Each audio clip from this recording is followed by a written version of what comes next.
저는 예전에 입이 좀 항상 달고 살았던 것처럼 하던 표현이 뭐냐면 아 진짜 피곤하다, 갑자기 왜 이렇게 어지럽지? 이런 거였거든요. 무엇보다 아침에 일어나는 게 되게 고역이었고, 오후가 되면 집중력이 흐려지고, 심할 때는 이 글자를 읽는 게 어려울 정도로 집중력이 되게 저하가 됐었어요. 병원에 가도 별다른 이상은 없다고 하고, 주변에선 뭐 좀 이제 나이 먹어가니까 그런 거 아니냐, 짜게 먹지 말고 뭐 저염식 해봐라, 이런 얘기들을 하더라고요. 근데 좀 이상하더라고요. 저염식하라는 말에 소금을 줄여봤는데 몸은 더 나른하고 더 힘들어지는 것 같은 거예요. 그러다 마침내 제 몸의 문제가 소금 부족이었다는 사실을, 그리고 이 증상이 진짜 범인이 따로 있다는 것을 예전에 알게 됐죠. 저는 이걸 안 지 한 1년 정도 됐나? 근데 최근 들어 보니까 소금이나 소금물에 대한 관심도가 굉장히 높더라고요. 그래서 오늘 좀 준비를 해봤습니다. 여러분, 범인은 소금이 아니에요. 오늘 제가 겪었던 증상과 비슷한 경험이 있으신 분들은 제가 오랜 시간 좀 공부하고 직접 경험하면서 찾은 명확한 해답을 공유해 드릴게요. 우선 제가 대여섯 가지 정도의 증상을 한번 설명드려 볼 텐데, 그 중에 해당되는 것이 있는지 한번 체크해 보세요. 첫 번째는 만성적인 피로와 무기력감입니다. 충분히 잠을 자도 개운하지 않고 하루 종일 몸이 축 처져 있다면 우리 몸의 에너지 공장이 제대로 돌아가지 않고 있다는 신호거든요. 세포가 에너지를 만들려면 반드시 전해질, 즉 소금이 필요한데 이게 부족하니까 힘을 낼 수가 없어요. 그리고 두 번째로는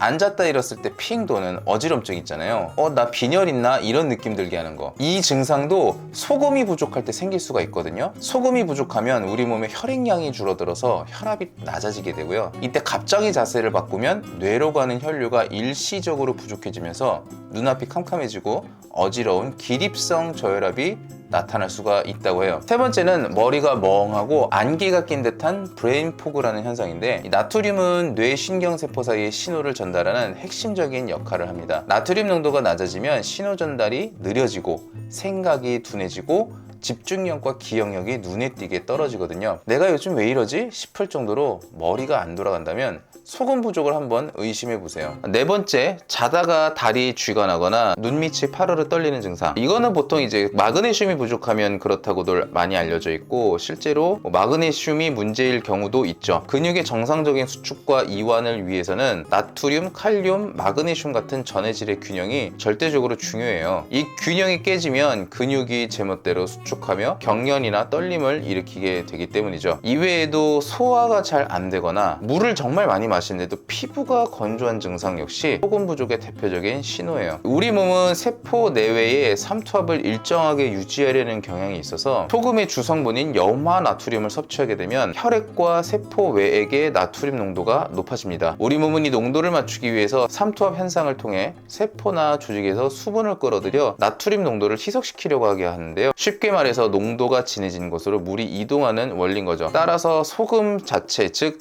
나트륨이 물을 끌어당기는 핵심 역할을 하며, 이는 물과 기름처럼 섞이지 않는 관계가 아니라 농도를 맞추기 위해 상호작용하는 관계라고 이해하시면 되는데요. 좀 말이 어려운데 쉽게 말하자면, 나트륨이 우리 몸에 들어왔을 때 이 나트륨은 물을 끌어당기게 되고, 그렇게 해서 체내의 수분을 유지하는 역할을 하게 해준다는 거예요. 그래서 물을 많이 마셔도 피부가 건조하신 분이 있는 반면, 피부 탄력이 좋고 피부 건강이 좋으신 분들은 체내 수분 유지가 잘 되기 때문에 그런 건데, 나트륨을 적당히 섭취를 한다고 하면 체내에 있는 수분이 빠져나가지 않는 역할을 나트륨이 해주면서 물을 적당히만 마셔줘도 피부가 건조하지 않게 해주는 역할을 하는 거죠. 앞에서 말한 이런 신호들을 무시하고 계속 저염식만 고집한다면 우리 몸은 에너지가 고갈된 채로 버티게 되는 셈이 되는 겁니다. 자, 그럼 이제 가장 중요한 이야기를 한번 해볼게요. 그래도 짜게 먹으면 몸이 붓고 고혈압 생기는 거 아니야? 라는 질문이 머릿속에서 떠나지 않으실 겁니다. 결론부터 다시 한번 강조하면, 소금 그 자체가 주범인 경우는 정말 드물어요. 진짜 문제는 설탕이나 당류 등을 소금과 함께 섭취했을 때 발생하는 거예요. 우리 몸은 나트륨을 너무 많이 섭취하면 소변 등을 통해 자연스럽게 배출하며 염분 농도를 조절하는 놀라운 시스템을 가지고 있어요. 그러니까 우리가 너무 짜게 먹었다 해도 나트륨이 우리 몸에 어떠한 해를 가하거나 그런 게 아니고, 필요 이상의 나트륨은 우리 몸에서 자연스럽게 배출시킨다는 거죠. 하지만 이때 설탕이나 정제 탄수화물 같은 걸 함께 섭취하시면 상황이 완전히 달라집니다. 설탕을 섭취해서 혈당이 급격히 오르면 우리 몸은 혈당을 낮추기 위해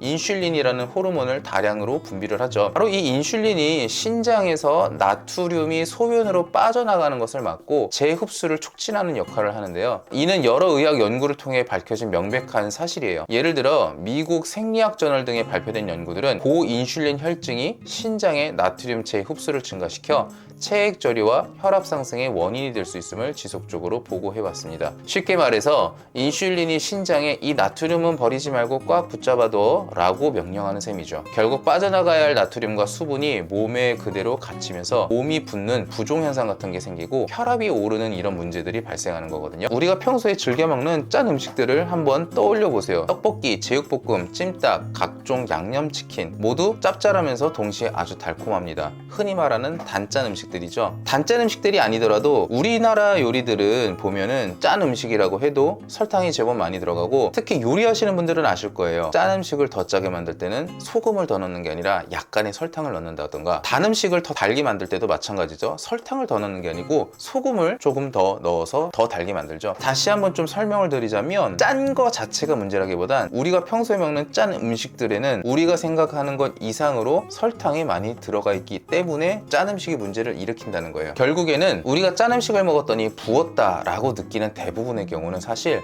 설탕과 소금이 범벅된 음식을 먹어서 부은 거라는 거죠. 소금만 먹어서가 아니고요. 그렇다면 부족한 소금을 어떻게, 얼마나, 무엇으로 보충해야 할까요? 제가 직접 효과를 본 가장 확실한 방법을 지금부터 아주 상세하게 알려드려 볼게요. 일단은 시간, 언제 마시는 게 좋을지 말씀드려 볼게요. 아침에 일어나자마자 양치하시고 바로 드시는 것이 골든타임이에요. 밤새 잠을 자는 동안 우리 몸은 호흡과 땀으로 약 500ml에서 1리터에 가까운 수분을 배출하는데요. 이때 수분만 빠져나가는 게 아니라 나트륨 같은 필수 미네랄도 함께 빠져나가죠. 아침에 소금물 한 잔은 밤새 고갈된 수분과 전해질을 즉시 보충해주는 내 몸을 위한 첫 번째 선물입니다. 또한 아침에 분비되는 스트레스 호르몬인 코르티솔 수치를 안정시키고 커피의 힘을 빌리지 않아도 자연스럽고 편안한 각성 상태를 만들어줘요. 저 같은 경우에도 아침에 소금물을 먹고 대략 15분에서 한 30분 정도 지나면은 정신이 좀 맑아지고 눈이 이렇게 떠지는 느낌이 정말 들거든요. 커피를 마실 때하고는 전혀 다른 느낌이 들어요. 그러면 우리가 이거를 얼마나 어떻게 먹어야 할까요? 가장 많이 하시는 질문이죠. 정답은 좀 무책임하게 들리실 수 있어요. 내 몸에 맞춰서예요. 그렇지만 일단 실패 없는 시작을 위한 가이드를 제가 좀 말씀드려 볼게요. 물은 따뜻한 물로 하세요. 뭐 미지근해도 좋고 적당히 따뜻해도 좋습니다. 200ml 내지 250ml 정도를 준비하시고, 찬물은 아침 빈속에 자극이 될 수 있으니까 되도록 피하시길 권장드려요. 따뜻한 물은 체온을 올려주고 혈액순환을 도와주는 역할까지 하면서 소금도 훨씬 더 잘 녹거든요. 양은 처음 시작하신다면 아주 적은 양, 약 1g 정도, 티스푼 기준으로 한 5분의 1 정도 될 거예요. 절대로 바닷물처럼 짜게 드시면 안 돼요. 목표는 약간의 감칠맛이 느껴지는 숭늉 같은 느낌이라고 해야 되나? 마셨을 때 인상이 찌푸려진다면 양이 너무 많은 거예요. 그 다음으로 이게 좀 익숙해지신다면 양을 좀 조절해 주셔도 좋습니다. 이 정도 양으로 몸이 가벼워지고 오전에 더 활력이 도는 게 느껴진다거나, 아니면 너무 아무 느낌이 없다 하신다면 조금씩 양을 좀 늘려보세요. 티스푼으로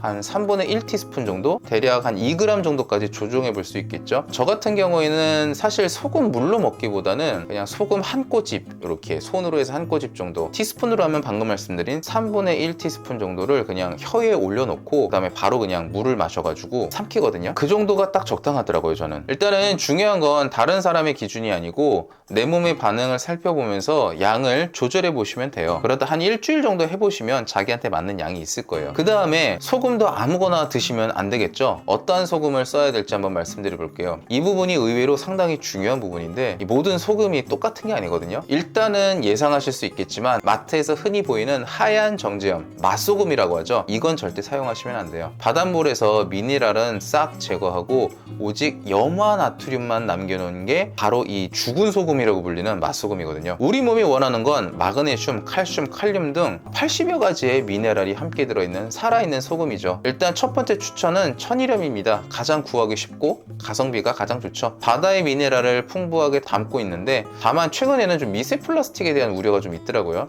그래서 신뢰할 수 있는 브랜드의 잘 건조된 제품을 고르시면 좋습니다. 두 번째는 히말라야 핑크 솔트예요. 아주 오래전 바다가 히말라야 산맥으로 융기하면서 만들어진 암염에서 취취한 소금이라고 하죠. 철분 등 다양한 광물질 덕분에 예쁜 분홍빛을 띠고 오염 걱정에서 비교적 자유롭다는 장점이 있어요. 세 번째는 용융소금 또는 죽염 이런 거를 말씀드리는데요. 이제 천일염을 고온에서 여러 번 구워서 불순물과 유해물질을 제거한 소금이죠. 미네랄의 체내 흡수율이 높고 맛이 부드러우면서 흔히 좋은 소금으로 이제 알려져 있는 그런 소금인데 한 가지 단점이 있다면 가격대가 좀 높다는 거죠. 처음에는 천일염이냐 핑크솔트로 시작해 보시는 것을 한번 권장드려요. 마지막으로 소금물에 대한 오해 또는 특별히 주의사항에 대해서 한번 말씀드려 볼게요. 첫 번째는 이제 혈압 높으신 분들이 마셔도 되는지 궁금해 하실 겁니다. 이제 앞에서도 설명드렸지만 많은 경우 혈압의 원인은 소금보다 당이에요. 오히려 적절한 미네랄 섭취는 혈압 안정에 도움을 줄 수 있거든요. 하지만 이미 고혈압 약을 드시고 있거나 관련 질환이 있으신 분은 제가 제 채널에서 항상 말씀드리지만 의사와 상담하신 후 시도하셔야 된다는 거 잊지 마세요. 기저질환을 갖고 계시거나 평소에 몸이 좀 약하신 분들은 반드시 의사하고 상담하신 후에 자신의 몸에 맞도록 이렇게 조절하시는 것을 추천드리고요. 두 번째는 신장이 안 좋으신 분들에 대해서도 한번 말씀드려 볼게요. 만성 신부전이나 신장 기능이 이미 문제가 있거나 기능이 저하되신 분들은 나트륨 배출 능력이 떨어져 있기 때문에